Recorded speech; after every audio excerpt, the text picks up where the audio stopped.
Hey guys, thanks for showing up. Today's video is all about the triceps. What the tricep muscles do are they allow you to straighten your arm. So we're going to do movements that do exactly that, straighten your arm. Many popular moves include the close grip push-up, they involve tricep kickbacks, and they involve bench dips. Also skull crushers, which are pretty risky, but give you a really good pump up in your triceps. Today I'm going to focus on 3 exercises. One is going to be the skull crusher, the second is going to be the close grip push-up, and the third, and my favorite, is going to be the tricep kickback. A great move to get your triceps warmed up and also to get a good workout is close grip push-ups. What you want to do is keep your elbows tucked in right beneath your armpits, right by your ribs. And what this does is we're just doing this with our arms. Our chest doesn't have a lot of work involved in this. It's just a pressing movement with your triceps. So we're here, and that's a very good isolated movement for your triceps.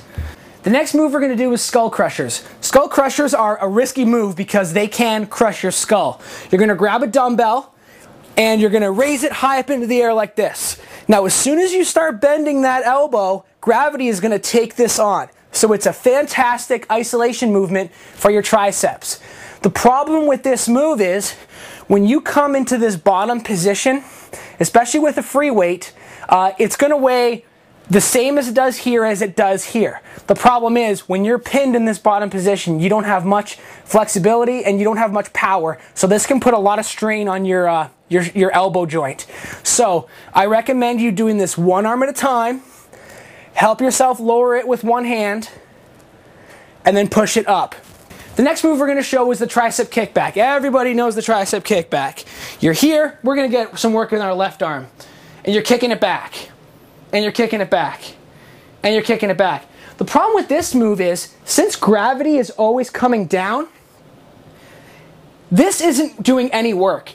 The only time I start moving is when I'm going upwards against gravity. So this top position is when gravity's at its most, and now gravity starts taking off.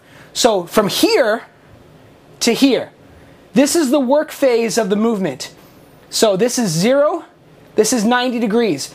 I only have 90 degrees of tension through that range of motion.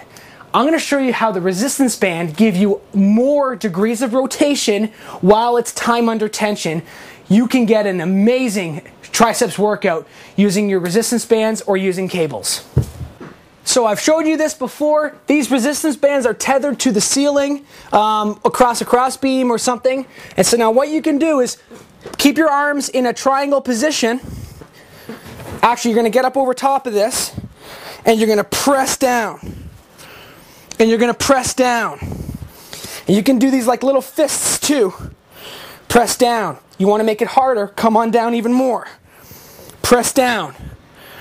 Press down. So look, this is almost 180 degrees of tension because you're here, your arm is almost straight, and you're pressing all the way to the ground. This is a great tricep isolation move.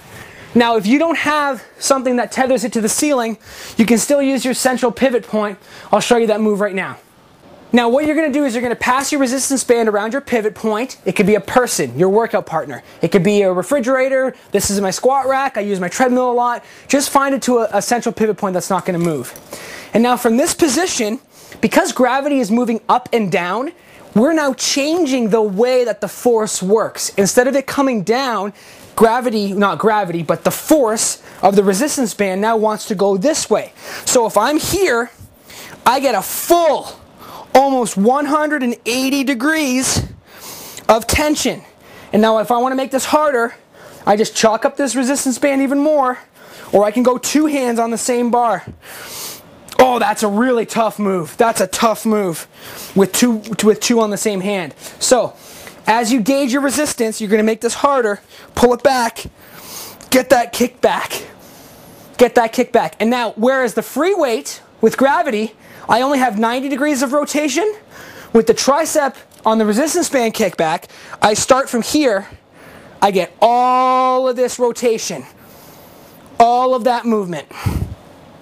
And now similarly, let's say you wanted to switch it and you want to do press forwards. And now in this move, make sure your anchor point isn't something that's going to move. You have to have 100% faith. I prefer a person or something that weighs a lot. Even this squat rack, because there's not any weight on it, see it start to move? You don't want to have that happen when you're really pushing out a heavy weight. Sorry, not a heavy weight. You don't want to have that when you're pushing out a really tense band. So with this other hand, I gauge how much resistance I'm going to use, and I'm just straightening my arm. Use your tricep to straighten it. And you can also put your elbow out at a bit of a 90-degree angle, and now you're kicking it out. And now you're doing a tricep kick out. Not kick out, but a press out. Okay? So there you have it, guys. 3 moves you can put in your tricep workout routine and get a lot of great results with it. Thanks for showing up.